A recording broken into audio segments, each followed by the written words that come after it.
Okay. All right, so let's clear everything out of our memory now. So there are no items to show. We've cleared the data out of Stata's memory.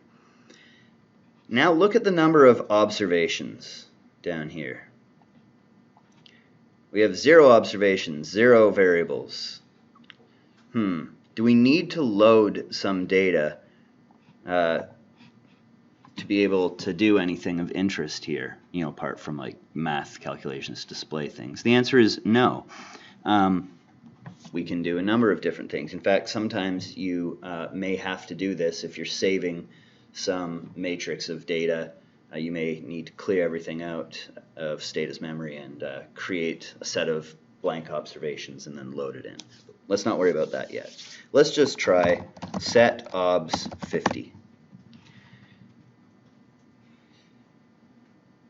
Now look at what we have here. 50 observations, but there are no variables. So what do these data look like right now? Well, you can hit that, or you can just type browse. You can see we have 50 observations numbered. Obviously we can keep scrolling down, and we have what appear to be extra spaces in this spreadsheet, but we're not getting anything from that. We have 50 observations, but we do not have any variables recorded. So now maybe we want to create some variables. Any variable that we create is going to have 50 observations, because 50 observations exist in this data set before we've created these variables. So let's gen A1. That equals 3. So if we list A1, you can see that we have 50 observations of A1, and every single one of those observations has a value of 3. Let's generate A2, and let's say that equals to 3 in quotations.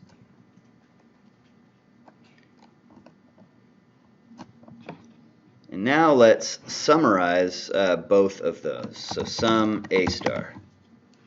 And exactly what we should have expected, given what we saw yesterday. A1, which we said is 3, the number 3, we have summary statistics for it, and it says we have 50 observations. A2, we don't get anything. It says that we have 0 observations. We know that's not true. If, for example, we listed A star, we would see it looks like both of them have 3 for everything. But when we summarize, remember, it's summarizing numerical variables. We can also describe A star, or you could just describe in general, and it would tell you, rather than just those two individually, it would tell you also have 50 observations. And then it would tell you A1 is a float and A2 is a string of length 1.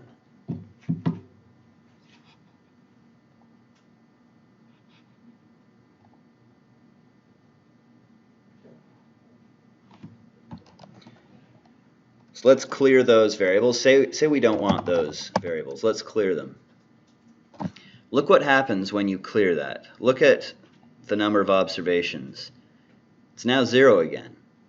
If you clear Stata's memory, it is going to clear everything. So if you say, oh, well, I want 50 observations, you're going to have to set obs to 50 again. Yeah, actually, let's go through this again, because this is valuable. So let's gen A1, just like we did, equals to 3. Gen A2 equals to quotes 3. And, of course, we know what those are. We don't need to summarize them again, but we know it's a float and a string of length 1. Now, rather than clearing, let's say we just want to drop these variables. In the same way that clearing got rid of all the observations, drop will also do that.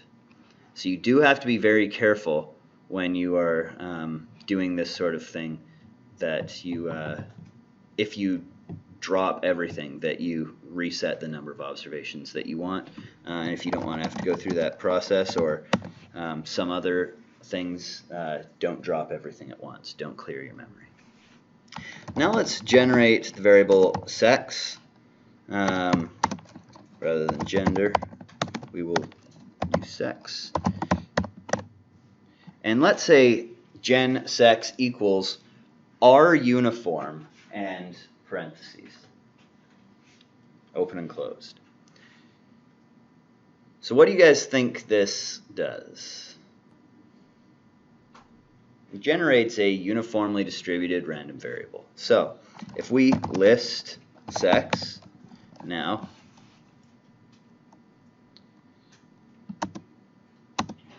we can see we have all of these values. If we summarize sex, I'm going to open this up a bit more. Summarize sex. We have 50 observations. The mean is 0.54. The minimum is nearly 0, and the max is nearly 1. So this is a uniformly distributed random variable between 0 and 1. And the way we've coded it here, sex is not binary. Obviously, in general, gender is not binary, but often we do consider sex to be more binary. It's contentious, but economists do generally observe that there are things that tend to be quite true of people who are born as women, and things that are quite true of people who are born as men. And it is a useful economic way of viewing the world. So maybe we want to have a binary variable for sex rather than this non-binary variable. So how would we go about changing that? Well, maybe we want to say replace sex equals round sex. What do you guys think that would do?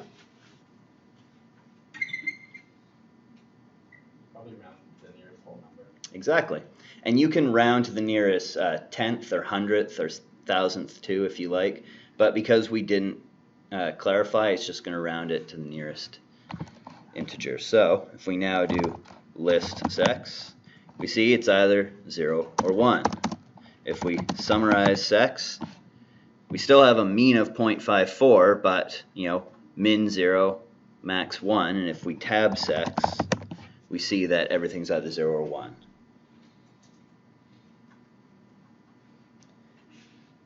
Now sometimes you'll get sex observed as a variable in some data set, and it'll be coded as 1 or 2. Then you have to find out, if it's not labeled, well, which are women and which are men, 1 or 2. Sometimes you'll get it coded as male, and it'll be 1 or 0, sometimes female, 1 or 0. But when you get data that observe this, if it's sex, make sure that you know which is which.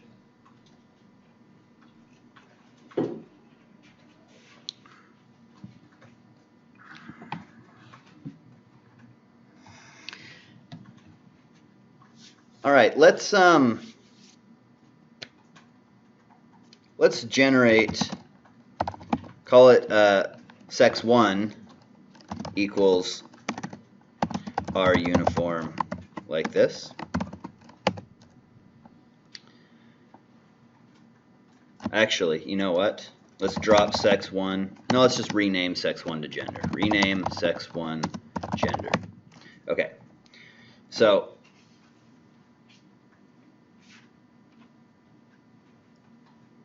all the values of gender are not what the values of sex were the first time we created it, because we didn't set the seed to be the same thing each time. We'll get to that in a minute. But they're going to be pretty close. So let's look at histograms of both of these now. So we already know what sex should be. It's either 0 or 1. So let's histogram sex.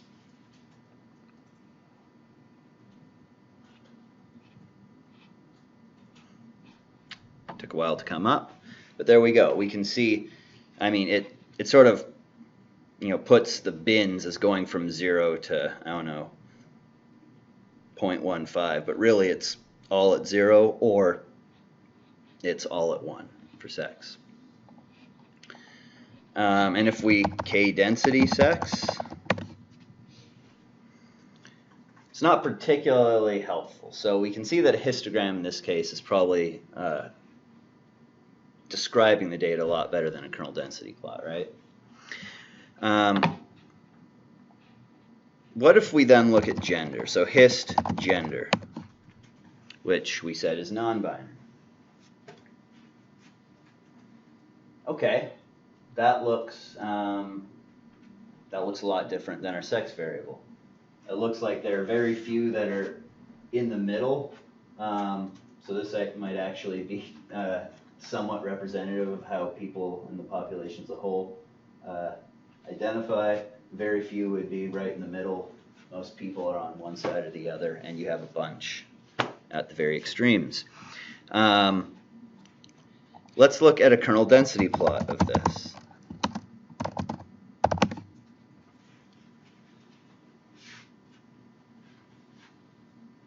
Not sure whether this is as valuable as the histogram for gender, but it certainly seems more valuable than the kernel density plot that we had for sex.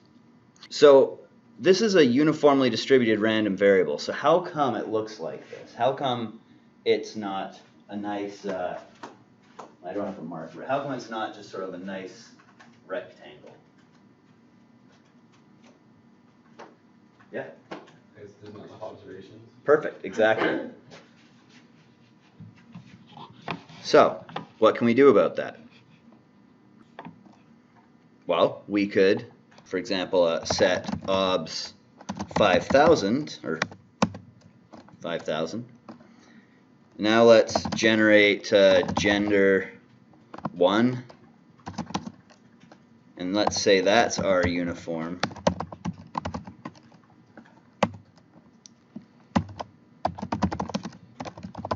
And now let's get the kernel density plot for that.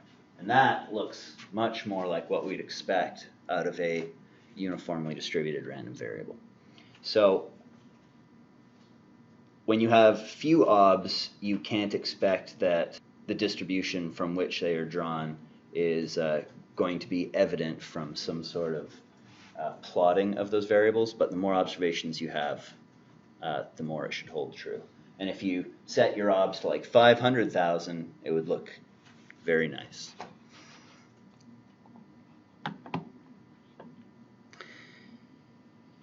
All right, let's now drop sex.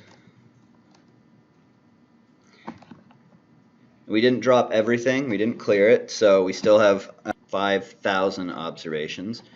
But remember, if we tab gender, sorry, not if we tab gender, if we sum gender, gender itself only has 50 observations. So let's also drop gender 1, and let's set obs to 50 again.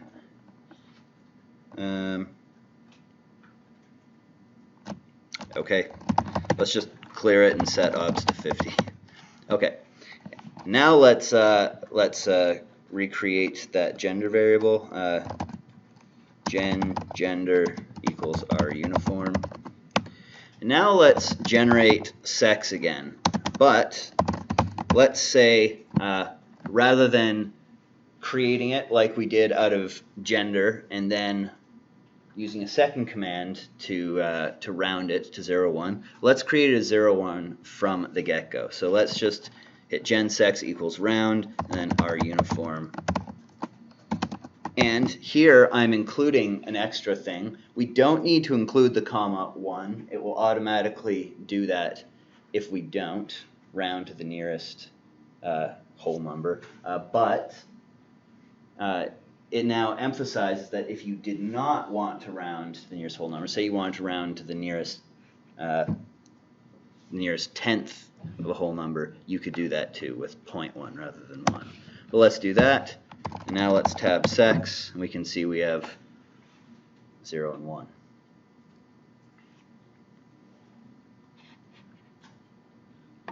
Okay, let's clear this.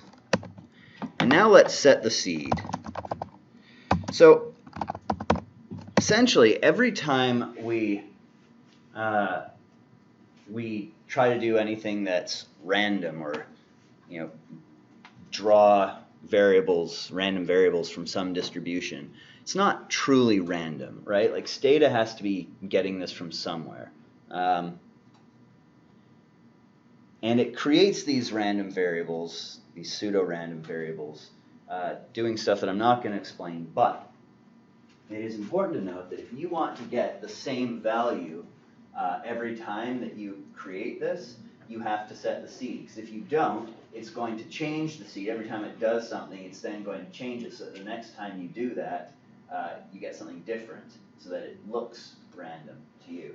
But if you don't want that, if you say, I want to run some analysis and I, am describing sort of what, when I create some random variable, I'm describing it, and giving summary statistics for some research paper, and then you say go back and run it again, you're going to find that you have slightly different values if you have not set the seed to be the same thing each time. So we're going to set the seed to 1, 2, 3, 4, 5. You could set it to 1, 1, 1, 1, 1. You can set it to 1, 0, 0, 0, 0. You can set it to 9, 5, 6, 1, 6. Whatever you want. We choose 1, 2, 3, 4, 5, and let's set obs to 1000. Now let's generate age, the variable age, and let's say age is, rather than uniformly distributed, let's say it's our normally distributed random variable with a mean of 45, standard deviation of 10.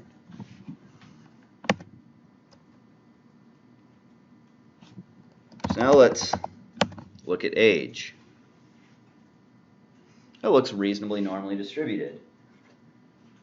In our sample, it looks like we have,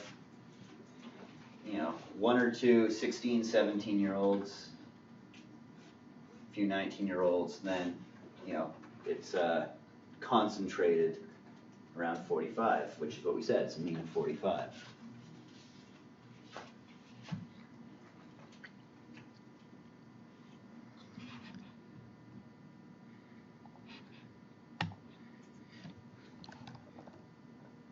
Now set the seed again to 1, 2, 3, 4, 5. And again, generate, let's call it age 2 as a normally distributed random variable with a mean of 45 and a standard deviation of 10. What do you think this is going to look like?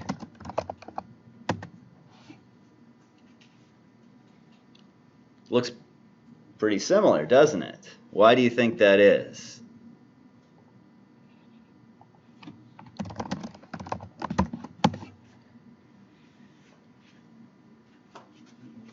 Did we need to set it again, though? So yes, we did need to set it again. Okay, so each time it's generated, the setting clears? It's going to change to a new seed. If you don't reset it, then it will use something else. So that was the next step we were going to do. We were going to generate age 3. And so why don't you guys go ahead and do that. Don't reset the seed this time. Generate age 3 as random variable normally distributed with a mean of 45 and a standard deviation of 10. So age 3. And now, once you've done that, list them. And what we see is still age and age 2 are the exact same because we set the seed to be the exact same before we created them, but age 3 is not.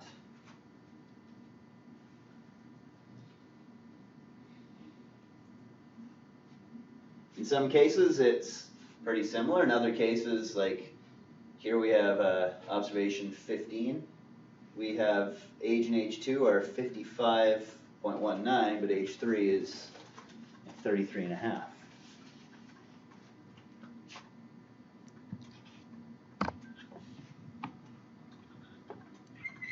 So anytime you're working with random variables, in quotes, you do need to be very careful about setting the seed. Okay, let's also try looking at a kernel density plot of age. Looks like age is much more appropriate a variable for doing a kernel density plot than sex was.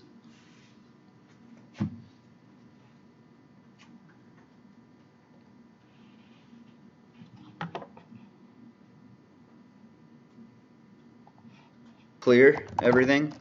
Let's set the seed again to 1, 2, 3, 4, 5. But now set the obs, rather than to 1,000, to 10,000. Once you've done that, generate age, R normal 4510. And let's look at the histogram and the kernel density plot. We can see with 10,000 rather than 1,000 observations, it's even closer to a normal. And let's K density age. And finally, let's K density age and overlay a normal as well. We can see when you overlay a normal, it's pretty close.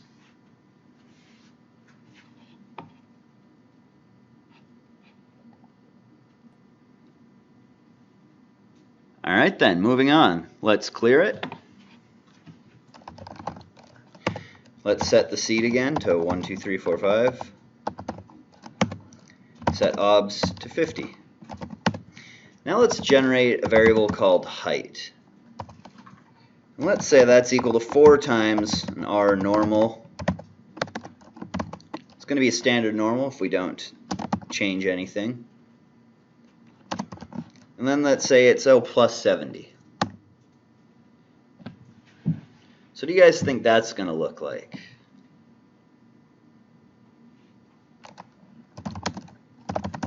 We can do a histogram of height. Looks like height is distributed generally between just under 65 and about 81. Does not look particularly normally distributed. Now, do you think that's because of these changes that we made 4 times, then plus 70? Why is it? Not enough observations. Exactly.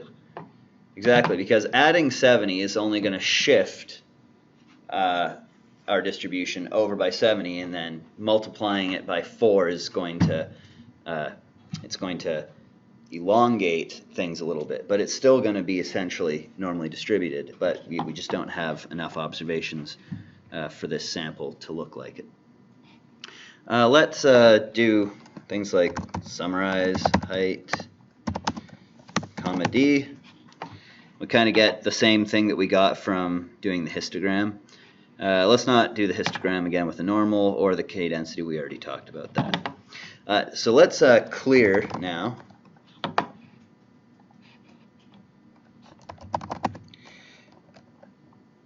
And now let's set obs to 100,000. Let's set the seed again. I didn't put it in there, but let's set the seed again to 1, 2, 3, 4, 5. And let's generate that height variable again. Now, if we look at a K-density plot of height, it looks pretty normal. It's just centered around 70.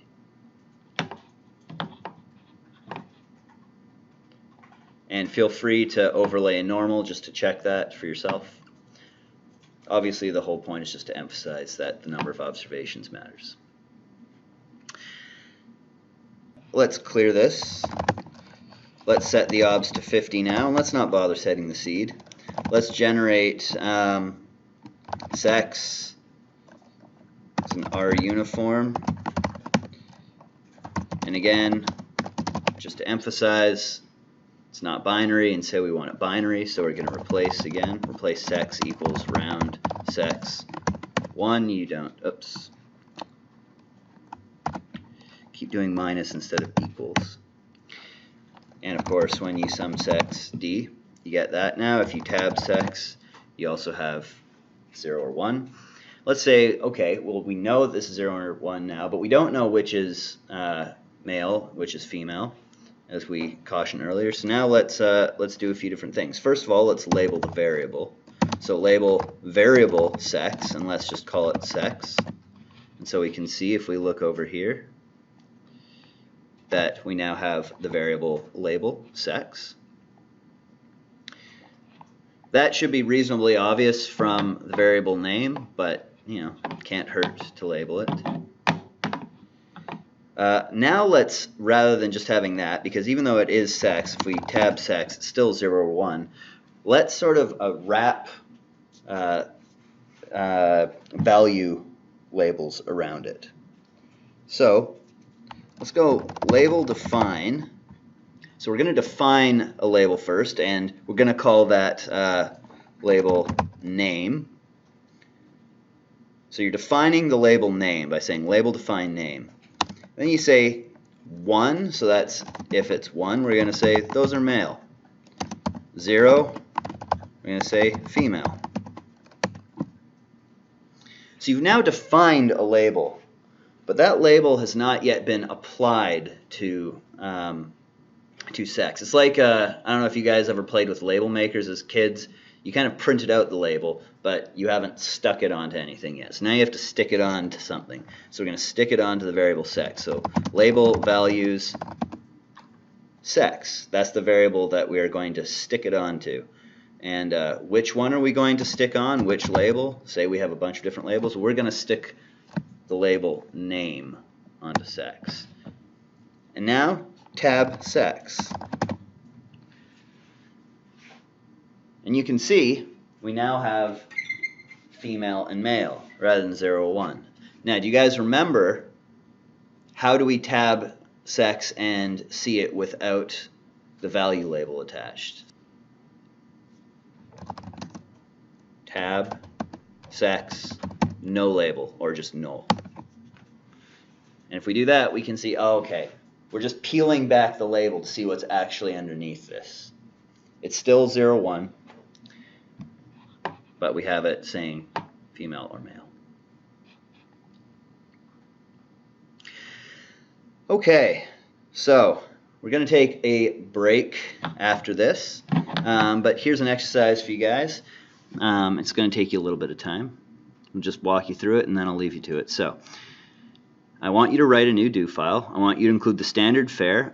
One thing that I saw from your do files yesterday, the log command, where you open the log, I want you to include that, and capture log close too, obviously at the very beginning. I want you to include that before you put your whole preamble. So include that above your info banner or preamble at the beginning.